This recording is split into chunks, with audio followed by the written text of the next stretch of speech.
स्वागत है आप सभी का आपके अपने YouTube channel Shiva IAS aspirant पर। दोस्तों हम लोग विजन IAS की टेस्ट सीरीज कर रहे थे और उसमें आज हम करने वाले हैं टेस्ट नंबर 7। विषय की बात करें अर्थव्यवस्था का टेस्ट है, भारतीय अर्थव्यवस्था का, जो कि इम्पोर्टेंट टॉपिक पड़ जाता है, इम्पोर्टेंट सब्जेक्ट भी पड़ जाता है UPSC प्रीलिम्स के लिए। ये 2025 के लिए है और इसको हम लोग पूरी तरह से कवर करेंगे। आज पार्ट ए आएगा इसका, यानी कि 50 क्वेश्चन इसमें हम सॉल्व करेंगे और 50 क्वेश्चन नेक्स्ट वीडियो में यानी कल या परसों में इसको सॉल्व कर लेंगे। तो थोड़ा थोड़ा हम समझते चलेंगे और जो है क्वेश्चन जल्दी जल्दी से करते चलेंगे। 1 घंटे में 50 क्वेश्चन करने हैं। चलिए शुरू करते हैं आज की इस वीडियो को बिना देर के हुए। लेकिन उससे पहले अगर आप चैनल पर नए हैं तो चैनल को सब्सक्राइब जरूर कर लीजिएगा और टेलीग्राम चैनल भी ज्वाइन कर लीजिएगा, जिससे आपको इसकी PDF पूरी मिल सके। चलिए शुरू करते हैं। तो ये है टेस्ट नंबर 7। यहाँ पे आप देख सकते हैं 2025 टेस्ट कोड जो है 4707 है, देख सकते हैं यहाँ पे। चलिए फर्स्ट नंबर क्वेश्चन देखते हैं। फर्स्ट नंबर क्वेश्चन क्या कह रहा है। पहला क्वेश्चन जो है क्षेत्रीय ग्रामीण बैंकों के बारे में है। कह रहा क्षेत्रीय ग्रामीण बैंक RRBs के संदर्भ में निम्नलिखित कथनों पर विचार कीजिए। कह रहा कितने कथन सही हैं और कितने कथन सही हैं, केवल 1, केवल 2, सभी 3 और कोई नहीं। ठीक है, तो पहला कथन कह रहा है कि इनकी स्थापना केंद्र सरकार, राज्य सरकार और सार्वजनिक क्षेत्र के बैंकों द्वारा संयुक्त रूप से की जाती है। इनमें से राज्य सरकार की हिस्सेदारी सर्वाधिक होती है। दूसरा कथन कह रहा है ये RBI द्वारा विनियमित होते हैं और राज्य सरकारों द्वारा इनकी निगरानी की जाती है। तीसरा कथन कह रहा है RRBs के लिए प्राथमिकता क्षेत्रकीय ऋण उनके समायोजित निवल बैंक ऋण NBC के 90% के बराबर होता है। तो इसका जो पहला कथन आप देखेंगे कि जो कह रहा है केंद्र सरकार, राज्य सरकार और एक बैंक जो सार्वजनिक क्षेत्र से होगी उससे मिलकर बनेगा, लेकिन इसमें सर्वाधिक हिस्सा जो होता है वो राज्य सरकार का नहीं होता है, वो केंद्र सरकार का होता है। तो पहला कथन इसका गलत हो जाएगा। दूसरा कह रहा है कि RBI इसको जो है विनियमित करती है और राज्य सरकारें इसका जो है निगरानी करती है। तो मैं आपको बता दूं जो RRB हैं इनको केंद्रीय बैंक प्राधिकरण अर्थात भारतीय रिजर्व बैंक RBI द्वारा विनियमित किया जाता है। ये बात बिल्कुल सही है, लेकिन इनका क्षेत्रीय स्तर पर इनकी निगरानी जो है राष्ट्रीय कृषि और ग्रामीण विकास बैंक NABARD द्वारा की जाती है। परिचालन स्तर पर जो काम होगा वो राज्य सरकारों द्वारा किया जाएगा, ये इसलिए गलत हो जाएगा। ठीक है, तीसरा कह रहा है RRBs के लिए प्राथमिकता क्षेत्र ऋण के लक्ष्य उनके NBC का 90% के बराबर है। तो ये 90% नहीं 75% के बराबर है, ये कथन भी गलत है, इसलिए D ऑप्शन हो जाएगा, कोई नहीं। नेक्स्ट क्वेश्चन है 2 नंबर क्वेश्चन कह रहा है यहाँ पे कुछ जो है विचार दिए हुए हैं, विभिन्न अवधारणाएं दी हुई हैं। कह रहा है कौन सी अवधारणा का वर्णन किया जा रहा है। रिकार्डो की समतुल्यता, स्मिथ की समतुल्यता, फिलिप की समतुल्यता और नैश की समतुल्यता। ठीक है, पहला कथन देख लेते हैं। कह रहा है यह अवधारणा वर्णन करती है कि करारोपण और ऋण ग्रहण वित्तीय व्यय के लिए समतुल्य साधन है। आज जब सरकार ऋण लेकर व्यय में वृद्धि करती है, जिस ऋण का भुगतान भविष्य में करों के द्वारा किया जाएगा, तो अर्थव्यवस्था पर इसका वैसा ही प्रभाव पड़ेगा जैसे कि आज कर में वृद्धि के द्वारा वित्त की व्यवस्था करके सरकारी व्यय में वृद्धि करने से पड़ता है। ठीक है, तो ये जो बात कर रहा है ये रिकार्डो का जो समतुल्यता सिद्धांत था उसके बारे में बात कर रहा है। ठीक है, इसमें कहा क्या जाता है।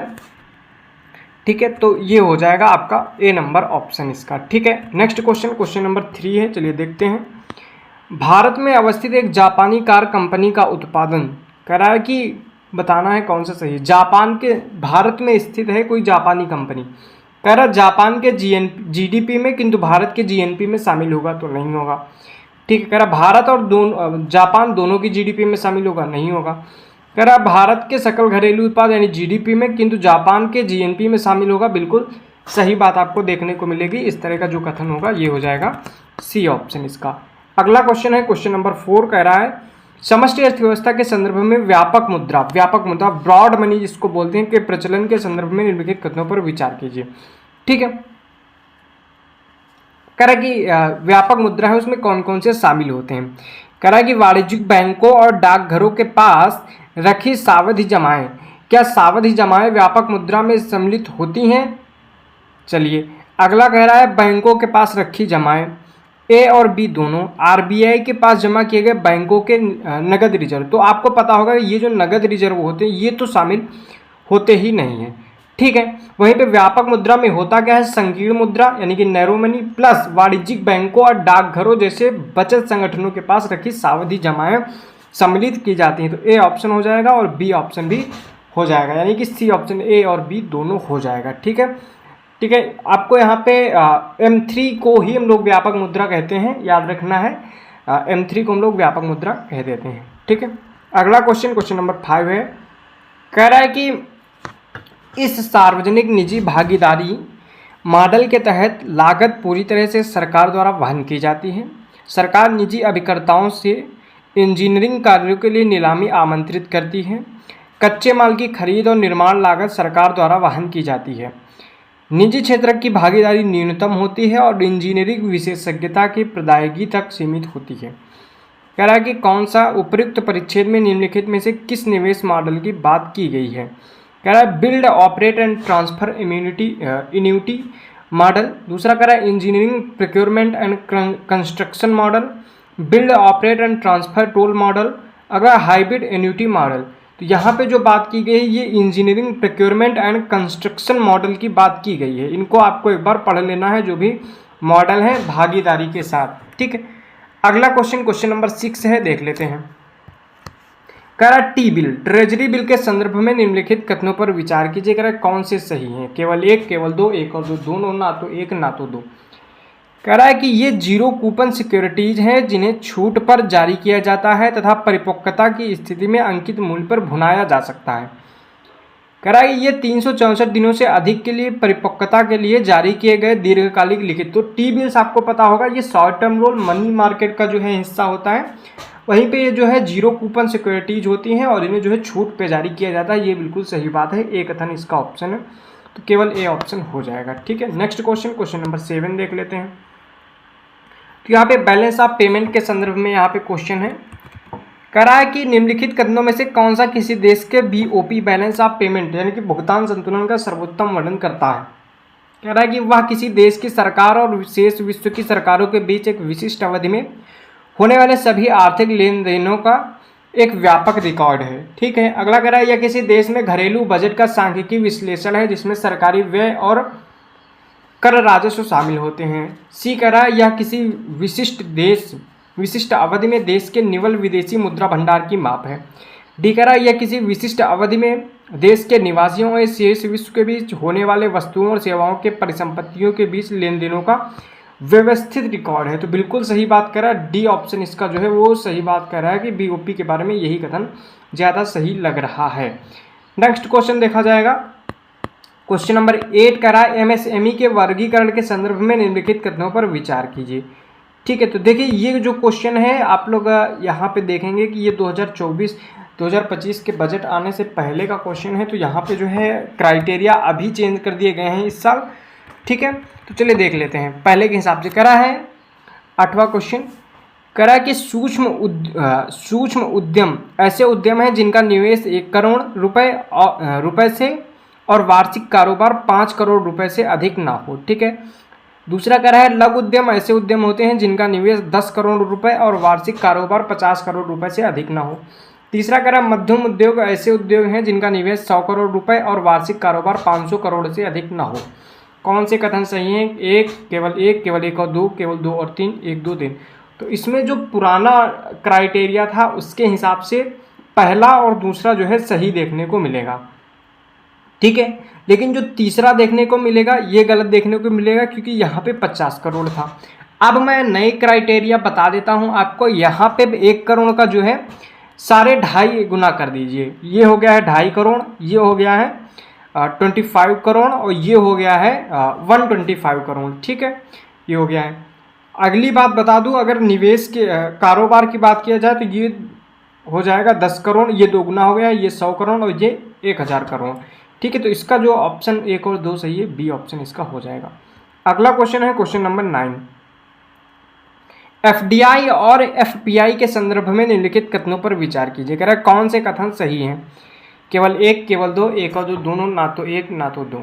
ठीक है, पहला कथन कह रहा है FDI भारत के बाहर निवास करने वाले व्यक्ति द्वारा कुछ शर्तों के साथ इक्विटी साधनों के माध्यम से किया गया निवेश है।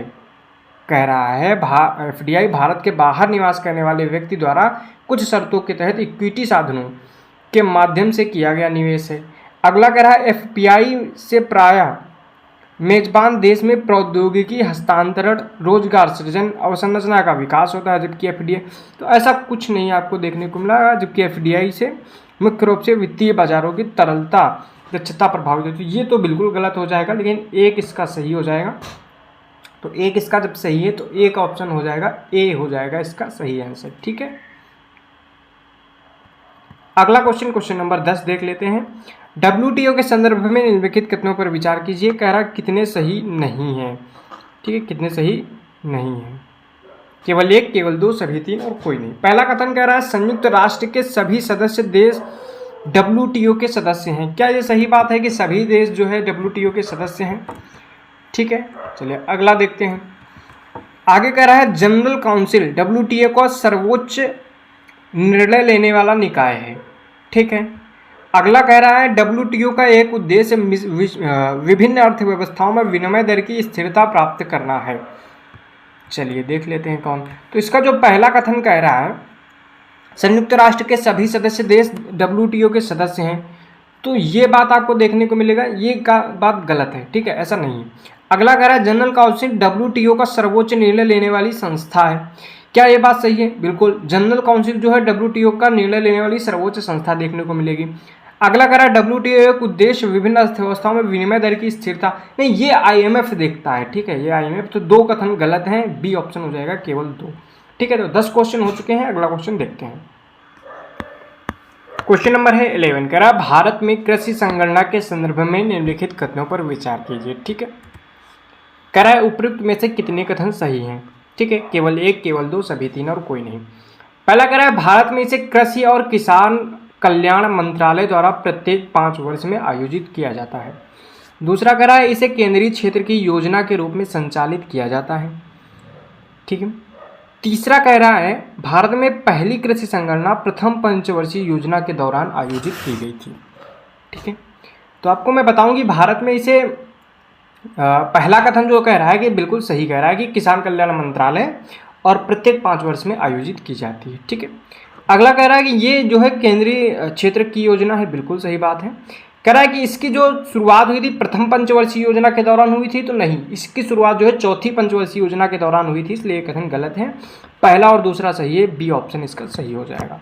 नेक्स्ट क्वेश्चन है क्वेश्चन नंबर 12, कह रहा है निम्नलिखित पर विचार कीजिए। ठीक है, कह रहा है उपयुक्त में से कितने भुगतान संतुलन में निवल गैर उपादान आय का निर्माण करते हैं?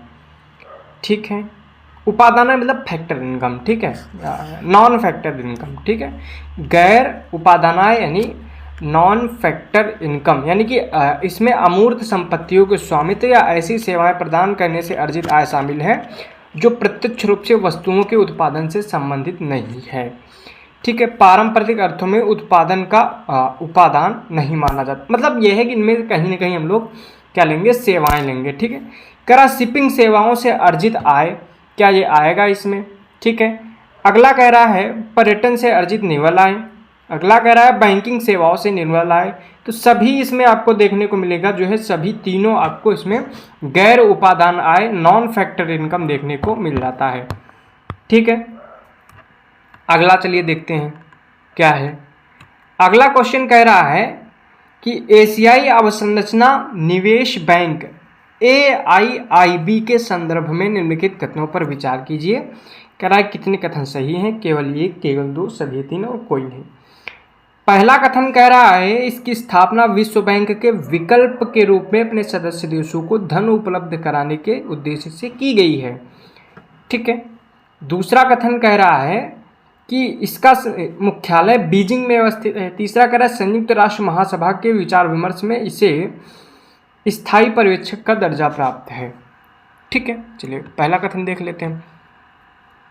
तो मैं आपको बता दूं कि इसका उद्देश्य क्या है कि वित्तीय और तकनीकी या अन्य प्रकार की सहायता प्रदान करने हेतु अंतर्राष्ट्रीय पुनर्निर्माण और विकास बैंक यानी कि IBRD का जो है हेल्प करना कहीं ना कहीं है। तो ये जो है उसके विकल्प के रूप में नहीं की गई विश्व बैंक की, ये तो कथन गलत हो जाएगा। दूसरा जो कथन कह रहा है कि इसकी स्थापना, इसका जो हेड ऑफिस है, मुख्यालय जो है बीजिंग में है, बिल्कुल सही बात है। और तीसरा कथन भी जो है आपका सही देखने को मिल जाता है। ठीक है, तो दो कथन सही है, तो बी ऑप्शन इसका हो जाएगा। ठीक है, अगला कथन देखते हैं, क्वेश्चन नंबर 14। अर्थव्यवस्था के संदर्भ में निम्नलिखित कथनों पर विचार कीजिए। ठीक है, कह रहा है कौन से कथन सही हैं? केवल एक, केवल दो, एक और दो, दोनों, ना तो एक ना तो दो। कह रहा है सकल घरेलू उत्पाद, सकल राष्ट्रीय उत्पाद जीएनपी, सकल घरेलू उत्पाद जीएनपी जीडीपी में से विदेश से प्राप्त निवल कारक आय को घटाकर प्राप्त किया जाता है। यानी कि जीडीपी में अगर हम लोग विदेशों से प्राप्त निवल कारक आय को घटा दें तो जीएनपी प्राप्त होती है। क्या ये बात सही है? अगला कह रहा है जीएनपी जो है जीडीपी में से मूल्य ह्रास, एनएनपी जो है जीडीपी में से मूल्य ह्रास को घटाकर प्राप्त किया जाता है। तो दूसरा तो कथन बिल्कुल सही देखने को मिलेगा। अगर हमको नेट प्राप्त करना होता है तो हम लोग जो है मूल्य ह्रास को घटा देते हैं। वहीं पे डोमेस्टिक से नेशनल अगर प्राप्त करना है तो इसमें हमको विदेशों से प्राप्त निवल आय को जोड़ना होता है, ना कि घटाना होता है। इसलिए पहला गलत हो जाएगा, केवल दो, यानी कि बी ऑप्शन हो जाएगा। अगला है क्वेश्चन नंबर 15। एमएसपी के बारे में यहाँ पे क्वेश्चन कह रहा है कि एमएसपी के संदर्भ में निम्नलिखित कथनों पर विचार कीजिए और कौन से कथन सही हैं? केवल एक, केवल दो, एक और दो, दोनों, ना तो एक ना तो दो। कह रहा है एमएसपी का उद्देश्य किसानों को बाजार में होने वाले उतार चढ़ाव से बचाना है और इस प्रकार किसानों द्वारा फसल उत्पादनों की आपात बिक्री को रोकना है। बिल्कुल सही बात है। अगला कह रहा है एमएसपी जो है भारत सरकार द्वारा कुछ खाद्यान्न और वाणिज्यिक फसलों के लिए दिया जाने वाला कानूनी रूप से गारंटीकृत मूल्य। तो ये कानूनी रूप से गारंटीकृत नहीं है, ये बात याद रखनी है। पहला कथन केवल सही है, ए ऑप्शन हो जाएगा। नेक्स्ट क्वेश्चन नंबर 16 है। निम्नलिखित में से कौन सा निकाय या संगठन राष्ट्रीय लेखा प्रणाली एसएनए जिसका उपयोग वैश्विक स्तर पर आर्थिक कार्यकलापों के मापन को संकलित करने के लिए किया जाता है, में विकास में संयुक्त रूप से शामिल है? तो इसमें यूएनएसएनए आता है। ठीक है, संयुक्त राष्ट्र जो है इसका ऑप्शन हो जाएगा, इसका संयुक्त राष्ट्र जो है इसका ऑप्शन हो जाएगा यूएनएसएनए। ठीक है, अगला क्वेश्चन है क्वेश्चन नंबर 17। अर्थव्यवस्था के संदर्भ में निम्नलिखित कथनों पर विचार कीजिए। कौन सा एक ग्रीन जीडीपी पद का सर्वोत्तम व्याख्या करता है? ग्रीन जीडीपी के बारे में यहाँ पे बात की गई है। कह रहा जीडीपी में नवीकरणीय ऊर्जा क्षेत्रकों का योगदान कितना है? आर्थिक समृद्धि में जैव विविधता का योगदान कितना है? संयुक्त राष्ट्र द्वारा जीडीपी गणना के रंग से कूटबद्ध विधि, पर्यावरणीय क्षति के समायोजन के बाद जीडीपी गणना। यही ऑप्शन आपका डी जो है ये सही देखने को मिलता है। अगला क्वेश्चन है क्वेश्चन नंबर 18। ठीक है, एक मिनट, चलो पहले पढ़ लेते हैं। तो यहाँ पे आपको मैं बता दूं कितने कारण हो सकते हैं उपयुक्त में से। कह रहा है कि इस तरह की प्रवृत्ति के लिए उपयुक्त में से कितने कारण हो सकते हैं? केवल एक, केवल दो, केवल तीन और सभी चार। तो चलिए अब देखते हैं क्वेश्चन क्या है। कह रहा है विश्व बैंक द्वारा जारी jobs for resilience south Asia development update के अनुसार भारत सहित दक्षिण एशियाई क्षेत्र अपने जनसांख्यिकी लाभांश की स्थिति का लाभ नहीं उठा पा रहा है। इस संदर्भ में निम्नलिखित कथनों पर विचार कीजिए। पहला कह रहा है रोजगार में महिलाओं की अत्यंत कम भागीदारी। बिल्कुल सही बात देखने को मिलेगी। अगला कह रहा है गैर कृषिगत क्षेत्रों में धीमी रोजगार वृद्धि प्रवृत्तियां। बिल्कुल सही बात देखने को मिलेगी। इस क्षेत्र का रोजगार अनुपात अन्य उभरती अर्थव्यवस्थाओं की तुलना में अपेक्षाकृत कम है। यह भी बात आपको सही देखने को मिलेगी। ठीक है, अगला क्वेश्चन जो, एक मिनट में फिर से देख लेता हूं क्या ये सही है। ठीक है, बिल्कुल सही। अगला कह रहा है इस क्षेत्र का रोजगार अनुपात अन्य उभरती अर्थव्यवस्थाओं की तुलना में अपेक्षाकृत कम है। ठीक है, इसको अभी हम बाद में देखते हैं। ठीक है, अगला कह रहा है कि जनसांख्यिकी लाभांश की संकीर्ण अवधि जो केवल 2035 तक ही मौजूद रहेगी। नहीं, 2035 तक ही मौजूद नहीं रहेगी, 2055 तक ये जो है जाएगी, इसलिए ये गलत हो जाएगा। तीसरा तो सही लग रहा है, तो 3 सही है, तो इसका जो है केवल 3 यानी कि सी ऑप्शन सही हो जाएगा। ठीक है, नेक्स्ट क्वेश्चन देखते हैं, क्वेश्चन नंबर 19। ठीक है, यहाँ पे कह रहा है युग्मों पे विचार करना है। कितने युग्म सही सुमेलित हैं? केवल एक, केवल दो, सभी तीन और कोई नहीं। यहाँ पे कह रहा है follow on public offer IPO के बारे में यहाँ पे बात करी। कह रहा है एक सूचीबद्ध कंपनी द्वारा नए शेयरों का निर्गमन। क्या ये सही सुमेलित है? क्या ये सही बात है? बिल्कुल यहाँ पे आपको देखने को मिलेगा, बिल्कुल सही बात है। आगे कह रहा है प्रेफरेंशियल इशू, ठीक है। कह रहा है इसमें व्यक्तियों या उद्यम पूंजीपतियों इत्यादि के एक विशिष्ट समूह को नए शेयरों की बड़ी मात्रा को आवंटन की प्रक्रिया है। ये भी बिल्कुल सही बात देखने को मिलेगा। राइट इशू, मौजूदा इक्विटी शेयर धारकों को उनकी मौजूदा शेयरधारिता के अनुपात में शेयरों का निर्गमन, ये भी बिल्कुल सही बात देखने को मिलेगी। तीनों सही है तो इसका सी ऑप्शन हो जाएगा। क्वेश्चन नंबर 20 देख लेते हैं। क्वेश्चन नंबर 20 क्या कह रहा है? कह रहा है कि उपर्युक्त में से कितने मुद्रास्फीति को नियंत्रित करने में सहायक होंगे? केवल एक, केवल दो, सभी तीन और कोई नहीं। आरबीआई द्वारा रेपो रेट में वृद्धि, अगर रेपो रेट में वृद्धि की जाती है तो क्या जो है उसमें कमी आएगी? बिल्कुल सही बात। अगला करा प्रत्यक्ष कर की दरों में कमी। क्या प्रत्यक्ष करों की जो है दर में अगर कमी कर दी जाएगी, ठीक है, तो क्या इससे महंगाई कम हो जाएगी? नहीं, कहीं ना कहीं आपको देखने को बढ़ी हुई दिखने को मिलेगी, ठीक है। कृषि फसलों जैसी मदों में निर्यात में कमी, बिल्कुल। एक और तीन, दो ऑप्शन सही है तो बी ऑप्शन हो जाएगा इसका, केवल दो, ठीक है। तो 20 क्वेश्चन हो चुके हैं। अगला क्वेश्चन है क्वेश्चन नंबर 21। ये क्वेश्चन कह रहा है कि भारत में बीमा क्षेत्र के संदर्भ में निम्नलिखित कथनों पर विचार कीजिए, ठीक है। कह रहा है उपयुक्त में से कितने कथन सही हैं? केवल एक, केवल दो और सभी तीन और कोई नहीं, ठीक है। पहला कह रहा है भारत में बीमा पैठ की दर सकल घरेलू उत्पाद का 10% से अधिक है। बीमा पैठ मतलब कितने लोग जो है जीडीपी के हिसाब से कितने लोग बीमा करवा रहे हैं, तो नहीं, ये आपको 10% नहीं देखने को मिलेगा, ऐसा नहीं है। ये 3-4% ही आपको देखने को मिलता है, ठीक है, 4% के आसपास, तो ये गलत बात है। अगला कह रहा है बीमा क्षेत्र में एफडीआई की सीमा 51% है, ठीक है। तो अभी जो है बीमा क्षेत्र में जो एफडीआई है ये 100% कर दी गई है इसी साल से, तो ये भी कथन गलत है। और उस समय जिस समय ये क्वेश्चन पूछा गया उस समय भी नहीं थी, 74% थी। अगला कह रहा है भारत में बीमा घनत्व 20,000 रुपये से अधिक है। तो आपको देखने को मिलेगा कि जो भारत का बीमा घनत्व है वो कितना है, 7,000 से 8,000 के बीच में है, ना कि 20,000, तो ये भी गलत है। कोई भी कथन सही नहीं है तो डी ऑप्शन इसका हो जाएगा। ये जो है आप लोग इस बार के आर्थिक सर्वे से क्वेश्चन कर लीजिएगा और उससे हो जाएगा, ठीक है। नेक्स्ट क्वेश्चन है विश्व बैंक के समूह के संदर्भ में निम्नलिखित कथनों पर विचार कीजिए, ठीक है। कह रहा है कितने कथन सही हैं? केवल एक, केवल दो, केवल सभी तीन और कोई नहीं। पहला कह रहा है विश्व बैंक समूह में शामिल होने के लिए किसी भी देश को पहले आईएमएफ का सदस्य बनना अनिवार्य है, ठीक है, बिल्कुल सही बात देखने को मिलेगी। अगर आपको विश्व बैंक समूह का हिस्सा होना है तो आईएमएफ का सदस्य होना अनिवार्य है। दूसरा कह रहा है अंतर्राष्ट्रीय पुनर्निर्माण एवं विकास बैंक IBRD विश्व के सबसे गरीब देशों को ब्याज जो है मुक्त ऋण प्रदान करता है, मतलब ब्याज मुक्त ऋण प्रदान करता है, ठीक है। तो यहाँ पे एक मिनट देख सकते हैं कि जो IBRD है ये मध्यम आय वाले और गरीब किंतु बेहतर साख वाले देशों को सहायता प्रदान करता है। विश्व बैंक समूह के अन्य 4 सहयोगी संस्थाओं में सदस्यता प्राप्त करने के लिए IBRD का सदस्य होना अनिवार्य है।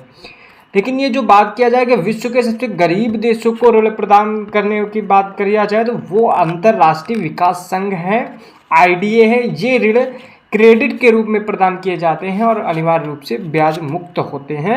लेकिन ये जो है आपको देखने को मिलेगा IBRD ये काम नहीं करता है, अंतर्राष्ट्रीय विकास संघ के द्वारा ये काम किया जाता है, ठीक है। अगला कह रहा है कि भारत जो है विश्व बैंक समूह की सभी 5 संस्थाओं का सदस्य है। क्या ये बात सही है? नहीं, भारत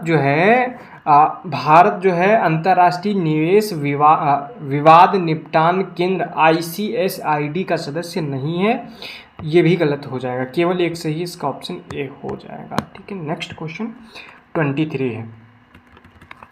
कह रहा है आरबीआई की निम्नलिखित कार्यवाहियों पर विचार कीजिए, उपयुक्त में से कितनी कार्यवाहियां आरबीआई की हॉकिश संकुचनकारी मौद्रिक नीति के अंतर्गत संभावित हैं? केवल एक, केवल दो, सभी तीन और कोई नहीं। संकुचनकारी यानी कि मुद्रा को अवशोषित किया जाएगा कहीं ना कहीं आरबीआई के द्वारा। ब्याज दरों में कमी, अगर ब्याज दरों में कमी होती है तो ये तो बिल्कुल गलत हो जाएगा। दूसरा कह रहा है आरक्षित आवश्यकताओं में वृद्धि, बिल्कुल। सरकारी बॉन्ड का विक्रय, बिल्कुल। 2 सही हैं तो बी ऑप्शन हो जाएगा, ठीक है। अगला क्वेश्चन देखते हैं, क्वेश्चन नंबर 24, ठीक है। कह रहा है निम्नलिखित पर विचार कीजिए, कौन से कथन सही हैं? केवल 1, केवल 2, केवल 1 और 2, दोनों, ना तो 1 ना तो 2। कह रहा है सकल राजकोषीय घाटा कुल व्यय से राजस्व प्राप्तियां एवं गैर ऋण सृजन पूंजीगत प्राप्तियों दोनों को हटाकर ज्ञात किया जा सकता है। दूसरा कह रहा है प्राथमिक घाटा जो है सकल राजकोषीय घाटे में से सकल ब्याजताओं को घटाने पर प्राप्त होता है, ठीक है। तो चलिए देख लेते हैं।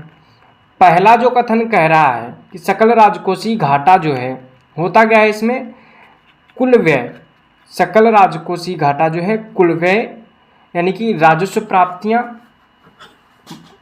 गैर ऋण से सृजित पूंजीगत प्राप्तियां, जहां गैर ऋण से सृजित पूंजीगत प्राप्तियां ऐसी प्राप्तियां हैं जो ऋण ग्रहण के अंतर्गत नहीं आती हैं, इसमें वृद्धि नहीं। तो पहला कथन जो आपको देखने को मिलेगा, ये कथन आपको सही देखने को मिलेगा कि अगर सकल राजकोषीय घाटा निकालना है तो कुल व्यय से राजस्व प्राप्तियां और गैर ऋण सृजन पूंजीगत प्राप्तियों दोनों को हटाकर ज्ञात किया जाता है, ठीक है। पहला तो सही है। दूसरा कह रहा है कि प्राथमिक घाटा सकल राजकोषीय घाटे में से सकल ब्याज देयताओं को घटाने पर प्राप्त होता है, तो ये आपको गलत देखने को मिलेगा। सकल प्राथमिक घाटा निकालना है तो इसमें सकल राजकोषीय घाटा माइनस निवल ब्याज दायित्व जो है ये किया जाता है, ना कि जो है सकल देयताओं का, ऐसा ये गलत है, ठीक है।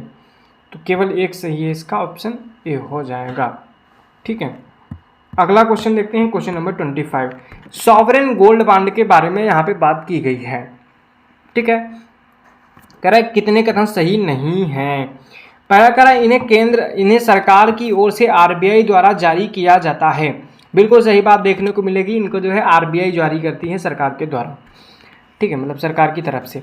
इन बॉन्ड का मूल्य सोने के मूल्य से संबंध होता है, बिल्कुल सही बात देखने को मिलेगी। कह रहा है बॉम्बे स्टॉक एक्सचेंज और नेशनल स्टॉक एक्सचेंज दोनों पर इनका व्यापार हो सकता है, बिल्कुल सही बात देखने को मिलेगी। बॉम्बे स्टॉक एक्सचेंज और नेशनल स्टॉक एक्सचेंज में इनका विक्रय किया जा सकता है, तीसरा भी सही है, कोई गलत नहीं, इसलिए डी ऑप्शन।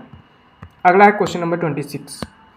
कह रहा है निम्नलिखित पर विचार कीजिए, उपयुक्त में से कितने सरकार के लिए कर राजस्व के स्रोत हैं, ठीक है। केवल 1, केवल 2, केवल 3, सभी चारों कर राजस्व, ठीक है। व्यक्तिगत आय, व्यक्तिगत आय से क्या इनको कर राजस्व की प्राप्ति होती है, तो यहाँ पे आपको देखने को मिलेगा कि कहीं ना कहीं जो है कर राजस्व व्यक्तिगत आय पे लगता है। देश के भीतर वस्तुओं का उत्पादन, अन्य देशों से आयात, सरकार द्वारा प्रदान की गई सेवाओं पर शुल्क, ठीक है। चलिए देख लेते हैं।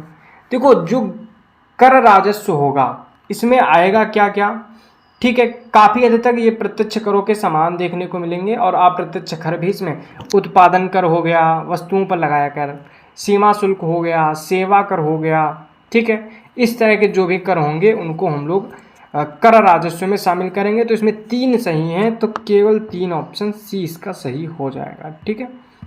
चलिए नेक्स्ट क्वेश्चन देख लेते हैं, क्वेश्चन नंबर, ठीक है। नेक्स्ट क्वेश्चन, ये जो इसका जो 4 था ये नहीं होगा, ठीक है, ये नहीं होगा। अगला है कि राष्ट्रीय कौशल विकास निगम NSDC के संदर्भ में निम्नलिखित कथनों पर विचार कीजिए, ठीक है। तो कह रहा है कि कौन से कथन सही हैं, केवल 1, केवल 2, मतलब कितने कथन सही हैं, केवल 1, केवल 2, सभी 3 और कोई नहीं। कह रहा है यह एक गैर लाभकारी सार्वजनिक लिमिटेड कंपनी है जिसका पूर्ण स्वामित्व सरकार के पास है, क्या ये बात सही है? चलिए अगला देखते हैं, ठीक है।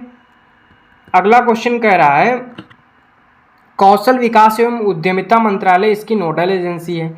तीसरा कह रहा है इसका मुख्य उद्देश्य कौशल विकास से संबंधित सार्वजनिक संस्थाओं की स्थापना और संचालन करना है, ठीक है। तीसरा तो बिल्कुल सही आपको देखने को मिलेगा, दूसरा भी आपको सही देखने को मिलेगा, लेकिन जो पहला है, पहला जो है ये जो है इसमें 49% जो है सरकार की हिस्सेदारी है, वहीं 51% जो है निजी क्षेत्र के स्वामित्व है, तो ये पहला गलत है। 2 और 3 केवल 2 सही है, बी ऑप्शन हो जाएगा, ठीक है।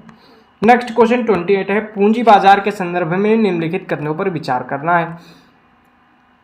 कह रहा है कि कितने कथन सही हैं, केवल एक, केवल दो, सभी तीन और कोई नहीं। पूंजी बाजार ऋण के साथ साथ इक्विटी लिखतों में भी व्यापार करते हैं, क्या ये बात सही है? बिल्कुल सही बात है।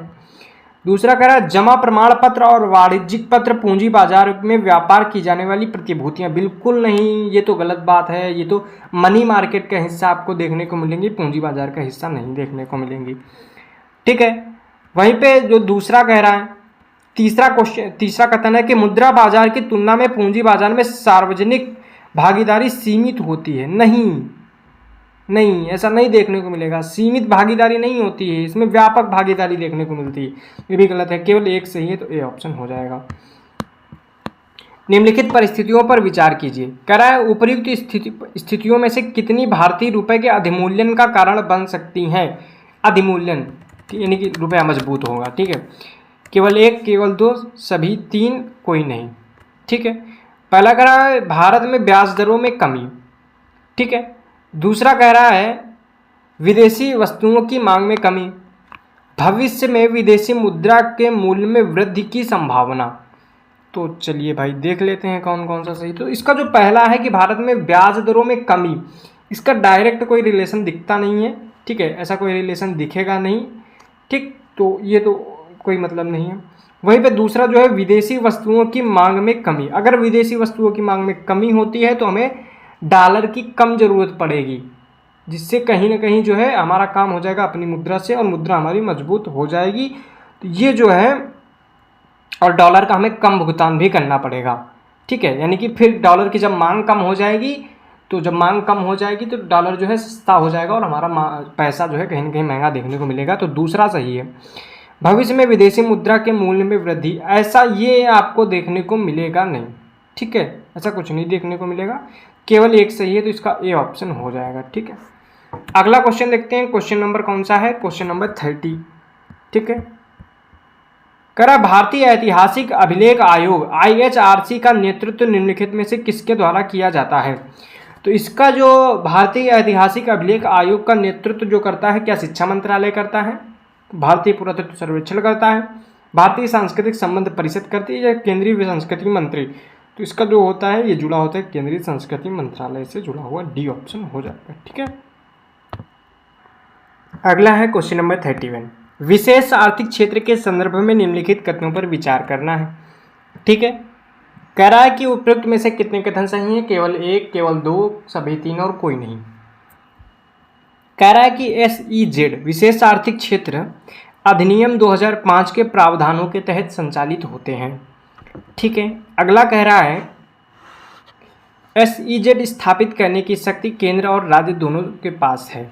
ठीक है, अगला कह रहा है कि इसे व्यापार संचालन शुल्कों और प्रशुल्कों की दृष्टि से विदेशी क्षेत्र माना जाता है। बिल्कुल, यहाँ पे जो तीनों बातें हैं, ये तीनों बातें आपको सही देखने को मिलती हैं। ठीक है, 31 ये तीनों, यानी कि सी ऑप्शन हो जाएगा। ठीक है, नेक्स्ट क्वेश्चन देखते हैं, क्वेश्चन नंबर 32। ठीक है, 32 में कह रहा है उपयुक्त में से कितने राजकोषीय नीति के उद्देश्य हैं? केवल एक, केवल दो, सभी तीन और कोई नहीं। मूल्य स्थिरता, बिल्कुल। आर्थिक समृद्धि, बिल्कुल। रोजगार सृजन, बिल्कुल। सभी तीन सही हैं, तो सी ऑप्शन इसका हो जाएगा। आगे है 33। निम्नलिखित में से कौन से संकुचित मुद्रा के रूप हैं? यहाँ पे नैरो मनी की बात की जा रही है। कूट का प्रयोग करके सही उत्तर चुनिए। केवल एक और दो, केवल दो और तीन, एक, दो और तीन, सभी। ठीक है, पहला करें करेंसी नोट। क्या करेंसी नोट इसमें शामिल होंगे? ठीक है, बिल्कुल शामिल होंगे। दूसरा कह रहा है व्यावसायिक बैंकों द्वारा रखी गई निवल मांग जमाएं। बिल्कुल, निवल मांग जमाएं व्यावसायिक बैंकों की निवल अवधि जमाएं यानी टाइम डिपॉजिट इसमें नहीं आएंगी। तीसरा गलत है, एक और दो सही है, तो बी ऑप्शन इसका हो जाएगा। तीसरा है राष्ट्रीय मानवाधिकार संस्थाओं के वैश्विक गठबंधन के संदर्भ में निम्नलिखित कथनों पर विचार कीजिए। ठीक है, कह रहा है उपयुक्त में से कौन सा सही है? केवल एक, केवल दो, एक और दो, दोनों, ना तो एक ना तो दो। कह रहा है यह संयुक्त राष्ट्र मानवाधिकार उच्चायुक्त कार्यालय के अधीन कार्य करता है। तो मैं आपको बता दूं, राष्ट्रीय मानवाधिकार संस्थाओं का जो वैश्विक गठबंधन है, यह एक स्वतंत्र गैर लाभकारी संगठन है। विश्व भर के राष्ट्रीय मानवाधिकार संस्थान इसमें शामिल हैं, लेकिन ये जो है संयुक्त राष्ट्र मानवाधिकार उच्चायुक्त के अंतर्गत आपको देखने को नहीं मिलेगा। ये गलत बात है, ठीक है। इसका मुख्यालय स्विट्जरलैंड जिनेवा में देखने को मिलता है, ये गलत हो जाएगा। दूसरा कह रहे भारत इसका सदस्य है, तो बिल्कुल जो है ये देखने को मिलेगा, भारत इसका जो है सदस्य देखने को मिल जाता है, ये सही बात है, ठीक है। तो 34 का बी हो जाएगा, बी, ठीक है। अगला क्वेश्चन नंबर 35, भुगतान संतुलन में विशेष आहरण अधिकार एसडीआर के संदर्भ में निम्नलिखित कथनों पर विचार कीजिए। कह रहा है उपयुक्त कथनों में से कौन से सही हैं? केवल एक, केवल दो, एक और दो, दोनों, ना तो एक ना तो दो। पहला कह रहा है यह एक अंतर्राष्ट्रीय आरक्षित परिसंपत्ति है जिसे आईएमएफ द्वारा अपने सदस्य देशों के आधिकारिक भंडार के पूरक के रूप में बनाया गया है। बिल्कुल सही बात देखने को मिलेगी ये।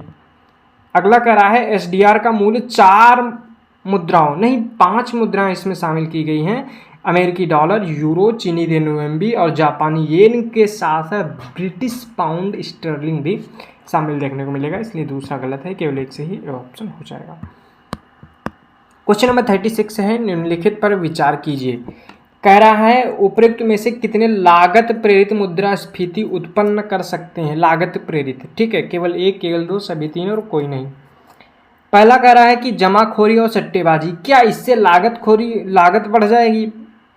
क्या इससे लागत बढ़ेगी जमाखोरी और सट्टेबाजी से? ठीक है। अगला कह रहा है अप्रत्यक्ष करों में वृद्धि, कृषि उपज की प्रशासित कीमतों में वृद्धि। तो यहाँ पे आपको देखने को मिलेगा कार्टेलाइजेशन के कारण जमाखोरी सट्टेबाजी से भी कुछ इनपुट की लागत बढ़ सकती है, तो इनडायरेक्टली जो है इसका जो है प्रभाव हो सकता है। ये भी सही है, दूसरा भी सही है और तीसरा भी सही है, सभी सही है, तो सी ऑप्शन हो जाएगा, ठीक है। अगला है 37 नंबर क्वेश्चन, ठीक है। 37 नंबर क्वेश्चन कह रहा है निम्नलिखित पर विचार कीजिए। कह रहा है वैयक्तिक आय की गणना करने के लिए राष्ट्रीय आय से उपयुक्त में से कितनों को घटाया जाता है? केवल एक को, केवल दो को, सभी तीन को, कोई नहीं। अवितरित लाभ, अवितरित लाभ को क्या हटाया जाता है? निगम कर यानी कॉर्पोरेट टैक्स, परिवारों द्वारा की गई निवल ब्याज अदायगी, क्या इन सबको हटाया जाता है? तो बिल्कुल यहाँ पे देखने को मिलेगा सभी को हटा दिया जाता है जब जो है निकाला जाता है परिवार वैयक्तिक आय। अवितरित लाभ जो है उसको भी हटा दिया जाएगा, निगम कर जो है उसको भी हटा दिया जाएगा, परिवारों द्वारा की गई ब्याज अदायगी, क्योंकि ये कहीं ना कहीं सरकार के पास सब घूम के चले जाते हैं, तो ये वैयक्तिक आय में नहीं आएंगे, तो सी ऑप्शन हो जाएगा सभी, ठीक है। अगला क्वेश्चन है क्वेश्चन नंबर 38। कह रहा है निम्नलिखित पर विचार कीजिए, ठीक है। पहला कह रहा है कि कितने मुद्रास्फीति के प्रभाव हैं? केवल एक, केवल दो, सभी तीन और कोई नहीं। पहला कह रहा है वेतन भोगियों की क्रय शक्ति में कमी, बिल्कुल यहाँ पे देखने को मिलेगा वेतन भोगी जो है उनकी क्रय शक्ति कम हो जाएगी। पूंजी की लागत में वृद्धि के कारण ऋण संकट, पूंजी की लागत में वृद्धि के कारण ऋण संकट, बिल्कुल सही बात देखने को मिलेगी। मुद्रा का मूल्य ह्रास, ये भी देखने को मिलता है कि मुद्रा का मूल्य ह्रास भी होता है, सभी तीन ऑप्शन सी हो जाएगा इसका, ठीक है। पीएमएलए के संदर्भ में धन शोधन निवारण अधिनियम के संदर्भ में निम्नलिखित कथनों पर विचार कीजिए। कह रहा है कि यह अधिनियम अभियुक्त पर जमानत की मांग करते समय स्वयं को निर्दोष सिद्ध करने का दायित्व डालता है, बिल्कुल सही बात है, ठीक है। अगला कह रहा है यह अधिनियम अभियुक्त की संपत्ति की कुर्की की अनुमति देता है, बिल्कुल सही बात है, देता है। पीएमएलए के तहत अपराधों की जांच के लिए प्रवर्तन निदेशालय उत्तरदायी है, ये भी सही बात है। तो काफ़ी न्यूज में था पीएमएलए, तो इसके बारे में पढ़ लेना, सी ऑप्शन इसका हो जाएगा, सभी तीन सही हैं, ठीक है। अगला है 40 नंबर क्वेश्चन। कह रहा उपयुक्त में से कौन से कथन सही हैं? केवल एक और दो, दोनों, ना तो एक ना तो दो, ठीक है। कह रहा सकल घरेलू उत्पाद की गणना करने के लिए उपभोग एवं पूंजीगत वस्तुओं दोनों का उपयोग किया जाता है। क्या ये बात सही आपको देखने को मिलेगी? उपभोग और पूंजीगत वस्तुओं दोनों का यूज किया जाता है, बिल्कुल। कोई भी वस्तु उत्पादित हुई हो उससे हमें मतलब नहीं है, वस्तु का उत्पादन देखा जाता है। अगला कह रहा है कुल उत्पादन का एक हिस्सा जिसमें पूंजीगत वस्तुएं भी शामिल होती हैं किसी अर्थव्यवस्था का सकल निवेश होता है। कुल उत्पादन का एक हिस्सा जिसमें पूंजीगत वस्तुएं भी शामिल होती हैं किसी अर्थव्यवस्था के निवेश का एक हिस्सा होता है। बिल्कुल सही बात देखने को मिलेगी। तो निवेश जो होता है वो सकल निवेश माइनस मूल्यह्रास भी देखने को कहीं कहीं ये सारी चीज़ें आप देखने को मिल सकता है। तो सी ऑप्शन इसका हो जाएगा कि 1 और 2 दोनों। ठीक है, अगला देखते हैं 41 नंबर क्वेश्चन क्या है। कह रहा है उपयुक्त में से कौन से सही हैं, केवल 1, केवल 2, 1 और 2 दोनों, ना तो 1 ना तो 2। एक्सचेंज ट्रेडेड करेंसी डेरिवेटिव के संदर्भ में निम्नलिखित कथनों पर विचार कीजिए। ठीक है, एक्सचेंज ट्रेडेड करेंसी डेरिवेटिव करा यह एक मानकीकृत वित्तीय अनुबंध है जिसका कारोबार विनियमित स्टॉक एक्सचेंज पर होता है। करा इसे सेबी और आरबीआई दोनों के द्वारा विनियमित किया जाता है। ठीक है, तो यहाँ पे देखने को मिलेगा दोनों कथन आपके सही देखने को मिलेंगे, क्योंकि ये जो है मानकीकृत वित्तीय अनुबंध है जिसका कारोबार विनियमित स्टॉक एक्सचेंजों पर होता है। बिल्कुल सही बात है। ठीक है, अगला कह रहा है इसे सेबी और आरबीआई दोनों के द्वारा विनियमित किया जाता है। ये भी बात सही है, सी ऑप्शन इसका सही हो जाएगा। ठीक है, एक्सचेंज ट्रेडेड करेंसी डेरिवेटिव्स के बारे में थोड़ा सा पढ़ लेंगे आप लोग। ठीक है, ये करंट में जो है न्यूज में था। ठीक है, 42 नंबर क्वेश्चन देख लेते हैं। भारत में मुद्रास्फीति के माप के संदर्भ में निम्नलिखित कथनों पर विचार करना है। उपयुक्त में से कितने कथन सही हैं, केवल 1, केवल 2, सभी 3 और कोई नहीं। ठीक है, 42। ठीक है, पहला करा है थोक मूल्य सूचकांक WPI का आकलन चयनित वस्तुओं और सेवाओं की थोक कीमतों के आधार पर किया जाता है। ठीक है, अगला कह रहा है वर्तमान में WPI गणना के लिए आधार वर्ष 2011-12 है। तीसरा कह रहा है WPI का आकलन वाणिज्य और उद्योग मंत्रालय के अधीन आर्थिक सलाहकार और कार्यालय द्वारा किया जाता है। चलिए देख लेते हैं भाई। पहला कथन जो है WPI में वस्तुओं और सेवाओं, तो सेवाएं इसमें शामिल नहीं की गई हैं WPI में। ठीक है, अगला कह रहा है वर्तमान में WPI गणना के लिए आधार वर्ष 2011-12 है। बिल्कुल सही बात देखने को मिलेगी। अगला कह रहा है WPI का आकलन वाणिज्य और उद्योग मंत्रालय के अधीन आर्थिक सलाहकार का कार्यालय द्वारा किया जाता है। ये भी आपको सही देखने को मिलता है। ठीक है, 2 और 3 सही है, 2 सही है, तो बी ऑप्शन इसका हो जाएगा। ठीक है, अगला क्वेश्चन है क्वेश्चन नंबर 43। करा निम्नलिखित कथनों पर विचार कीजिए। उपयुक्त में से कौन से सही हैं, केवल 1, केवल 2, 1 और 2 दोनों, ना तो 1 ना तो 2। ठीक है, पहला कह रहा है सामान्य स्थिति दृष्टिकोण केवल उन व्यक्तियों को बेरोजगार मानता है जिनके पास सर्वेक्षण की तिथि से पहले 365 दिनों की अवधि के दौरान कोई लाभदायक कार्य नहीं था। तो सामान्य स्थिति दृष्टिकोण यही कहता है कि 365 दिन के अंदर जो है आपको कोई काम नहीं मिला। ठीक है, ये बिल्कुल सही बात है। वर्तमान साप्ताहिक स्थिति दृष्टिकोण दीर्घकालिक खुली अर्थव्यवस्था बेरोजगारी के निर्धारण में उपयोगी है, किंतु मौसमी रोजगार में तो ये ऐसा कुछ नहीं देखने को मिलेगा। ये जो साप्ताहिक जो दृष्टिकोण है ये दीर्घकालिक खुली स्थायी बेरोजगारी मौसमी दोनों को दर्शाता है, ना कि जो है केवल और केवल दीर्घकालिक खुली स्थायी बेरोजगारी। ये मौसमी और दोनों को दिखाता है, क्योंकि इसमें साप्ताहिक स्तर पे मौसम के वजह से भी वेरिएशन आ सकता है। तो ये गलत देखने को मिलेगा, केवल एक सही ए। ठीक है, तो ये हो गए 43 क्वेश्चन।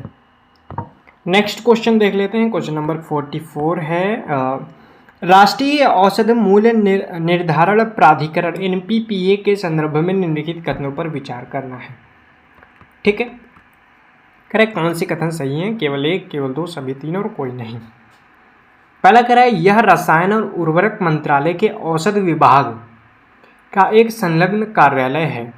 ठीक है, अगला कह रहा है यह औषधि आदेश 2013 के तहत औषधि की कीमतों का नियमन करता है। ठीक है, अगला कह रहा है यह वार्षिक आधार पर उपभोक्ता मूल्य सूचकांक में परिवर्तन के अनुरूप औषधि की कीमतों को समायोजित करता है।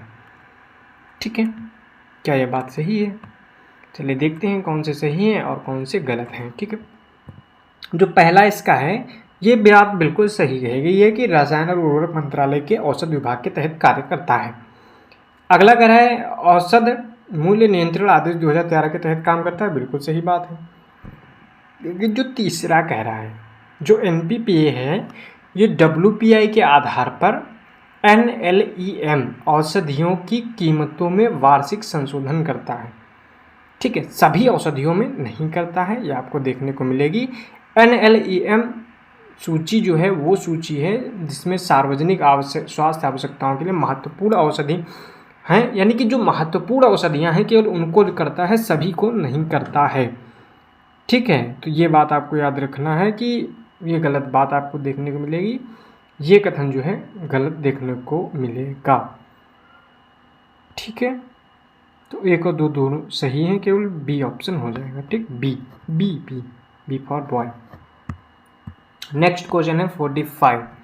कह रहा है नई औद्योगिक नीति 1991, ठीक है, के संदर्भ में निम्नलिखित कथनों पर विचार कीजिए। कौन से कथन सही हैं? केवल 1, केवल 2, 1 और 2 दोनों, ना तो 1 ना तो 2।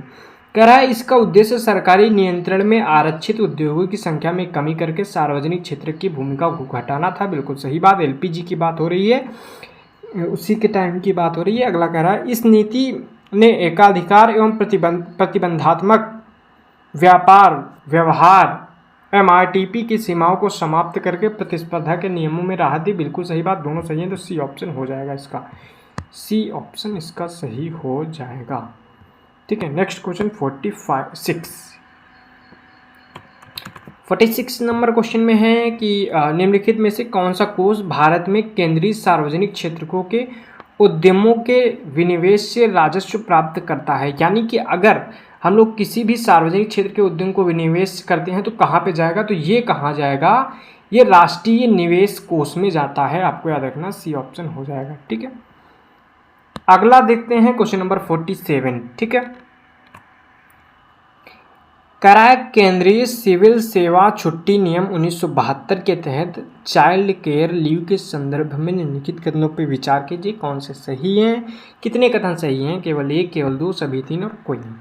18 वर्ष से कम आयु के बच्चों वाली महिलाओं कर्मचारियों को अपने बच्चों की देखभाल के लिए 1 वर्ष का CCL की अनुमति है। 1 वर्ष नहीं, 2 वर्ष की जो है उनको ये छुट्टी प्राप्त होती है। ठीक है, अगला कह रहा है दिव्यांग बच्चे के मामले में कोई आयु सीमा नहीं है। ठीक है, बिल्कुल, दिव्यांग बच्चे के मामले में कोई आयु सीमा नहीं है, उनके लिए जब तक अवकाश है वो मिल सकता है।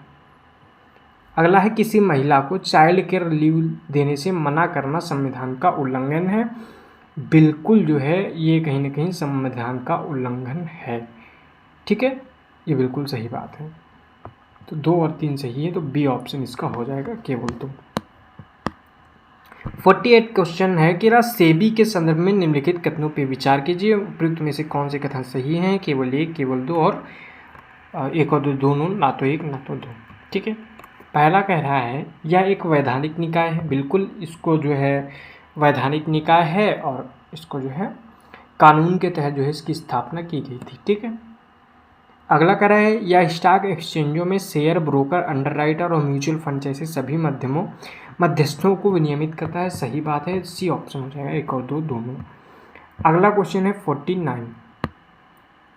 कह रहा है उचित एवं लाभकारी मूल्य FRP सरकार द्वारा गारंटीकृत मूल्य है। ठीक है, जो कृषकों को निम्नलिखित में से किस फसल के, तो आपको पता होगा FRP जो है गन्ने के लिए दिया जाता है। ठीक है, अगला है प्रशांत चंद्र महालनोबिस, जिन्हें भारतीय योजनाओं के वास्तुकार के रूप में जाना जाता है, निम्नलिखित में से किस पंचवर्षीय योजना को तैयार करने के लिए उत्तरदायी थे? पहली, छठी, दूसरी और 5वीं। तो ये जो महालनोबिस थे तो ये कौन सी के लिए उत्तरदायी थे? तो ये आपको देखने को मिलेगा द्वितीय पंचवर्षीय योजना। तो ये हो गए आपके 50 क्वेश्चन आज के। हमने बहुत जल्दी काफ़ी स्पीड में किया है, हमें पता है। अगर आपको टाइम या फिर आपको स्पीड ज़्यादा लग रही है तो आप जो है वीडियो को स्लो करके देख सकते हैं, वीडियो को पॉज करके क्वेश्चन का आंसर दे सकते हैं। और अगर आप इसका सॉल्यूशन पढ़ना चाहते हैं, टेस्ट सॉल्व करना चाहते हैं, तो टेलीग्राम चैनल ज्वाइन कर लीजिए, वहाँ से आप जो है इसको सॉल्व कीजिए और फिर वीडियो देख के आप इसको जो है आसानी से कर सकते हैं। आशा करता हूँ वीडियो पसंद आई होगी। वीडियो पसंद आई है तो वीडियो को लाइक कर दीजिए और दोस्तों के साथ शेयर कर दीजिए। चैनल को सब्सक्राइब कर लीजिए आगे के टेस्ट सीरीज पाने के लिए। और मिलते हैं नेक्स्ट वीडियो के साथ, तब तक के लिए जय हिंद, वंदे मातरम।